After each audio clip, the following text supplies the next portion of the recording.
Hi everyone, it's Raina. Okay, let's try something different. Let's do pick a card. I've seen this for years. I've rarely actually watched these videos myself, maybe a few times, but they're pretty popular and I'd like to see what comes about. So I want everybody to pick a number between 1 and 3. You might want to close your eyes and see which number is really calling to you. Sometimes we have favorite numbers that we just naturally go to. Like for me, number 3 would be the one. But sometimes there might be a number that has been in your on your radar lately. So we're going to do this just for this moment in time. And for those who have picked 1, these are the 3 cards that are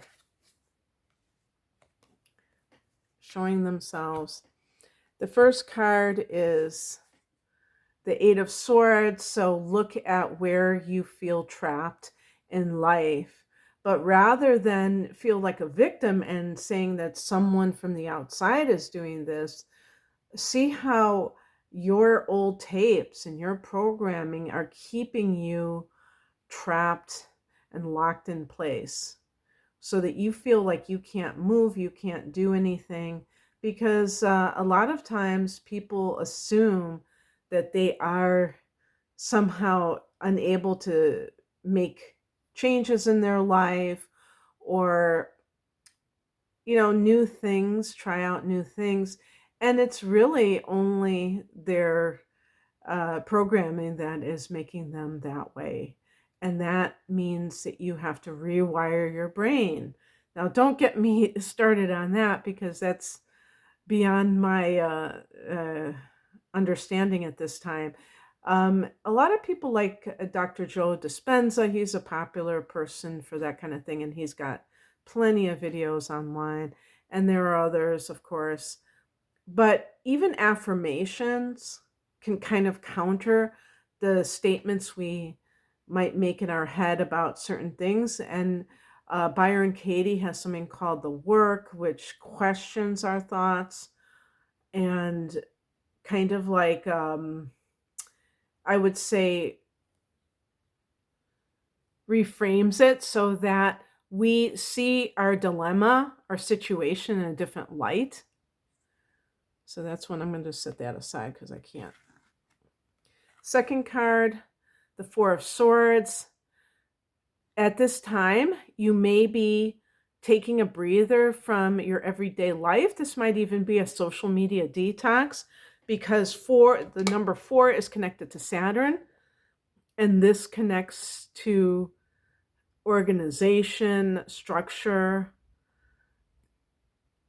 and because of that, and even discipline. And Swords relate to communication, including your thoughts. Well, we go back to the 8 of Swords. Discipline of your thoughts, you know, Swords can be, because it's connected to all the air signs. So Gemini, Libra, Aquarius, and communication is a big one of these. So discipline in your communication.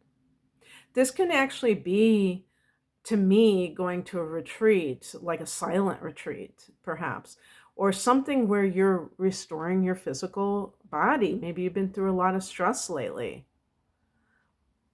So these 2 cards, to me, really go together, besides the fact that they're swords, also how you remedy this situation.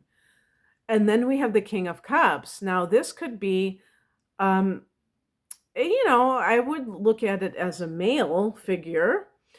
With King, it can be older, but it's kind of that mentor. To me, it's not so much the chronological age, but the maturity level, the mastery. And with Cups, we're talking about water, the water element. So if this is an actual person of that sign, it would be Cancer or Scorpio, Pisces, or they have a strong, you know, water signature in their personal points, or just simply somebody who is a counselor, a guru, or other spiritual teacher, somebody that you might look up to or seek guidance from. And maybe you're studying how to become less like that. And the Four of Swords could go along with the King of Cups. If this is meditation techniques that you're learning, for instance, learning how to free your mind. And maybe the King of Cups is what you're becoming yourself. You're becoming more in control of your emotions. But if this is a person that you are dealing with in your life, it may be that you are having to make a decision about this individual. It's possible. Well, I will say that the King of Cups might be a marital counselor, and maybe if you're thinking about getting divorced, the Four of Swords is like your, or if you're not legally married, like whether or not to move out permanently, maybe you have moved out temporarily, just so you can get your head straight. And this might indicate that you have a decision to make. But with the Eight of Swords, if you're tempted maybe to stay in an unpleasant situation, it could be because of that programming that tells you, I'll never find somebody else, even if you're unhappy. So it really does, if you do not have a King of Cups in your life, a kind of a person to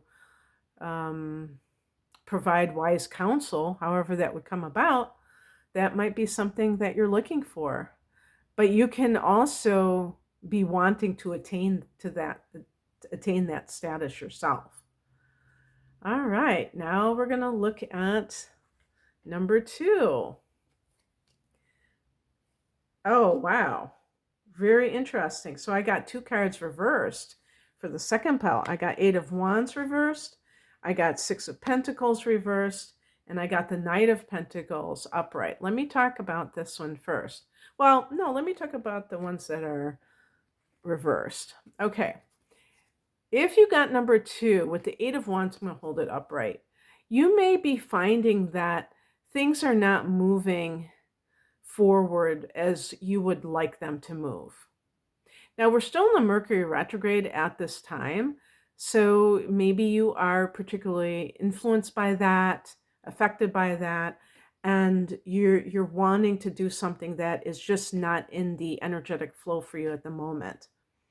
But it also can be in terms of yourself that you are not, maybe you're not giving enough attention to yourself. The wands relate to fire, the fire element also, so we can look at the 3 fire signs, Aries, Leo, Sagittarius, about specific people perhaps. But in terms of how it may impact you personally, when somebody is maybe giving too much to other people and neglecting yourself, maybe afraid to go after what you want, there can be this stagnation that you feel. And this may be illustrated by this 8 of Wands in reverse. And it might be that you have to really start saying no more often. Maybe you're not giving yourself enough time for your own projects, and it's starting to show. Okay. 6 of Pentacles in reverse.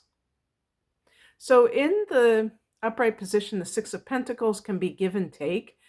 And Pentacles can be money. So it can be like, let's say in the workplace, do you feel that what you're being paid is fair for the amount of work that you're doing, for the amount of energy that you're putting in? Are you getting that energy back in the form of money?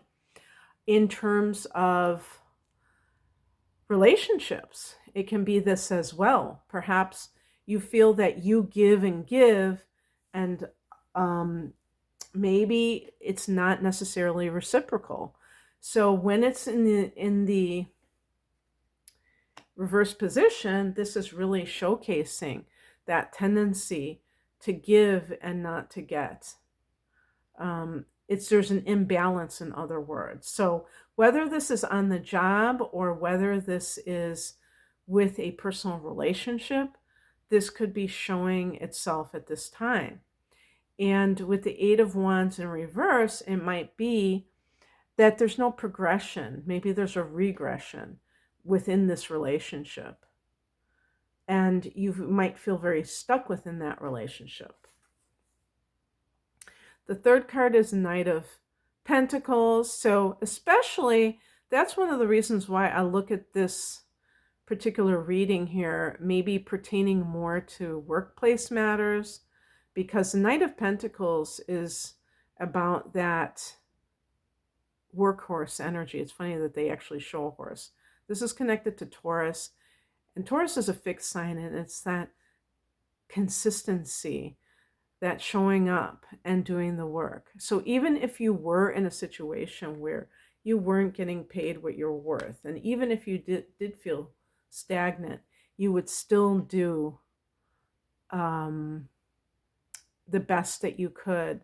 You still would show up, I should say. It's not really so much about your output as much as it is your reliability, not just kind of being somebody who doesn't, who neglects their job because they feel, well, they're not giving me what I want, so I'm going to, show up when I feel like it and whatnot. No, just exemplifying the employee who is very fastidious and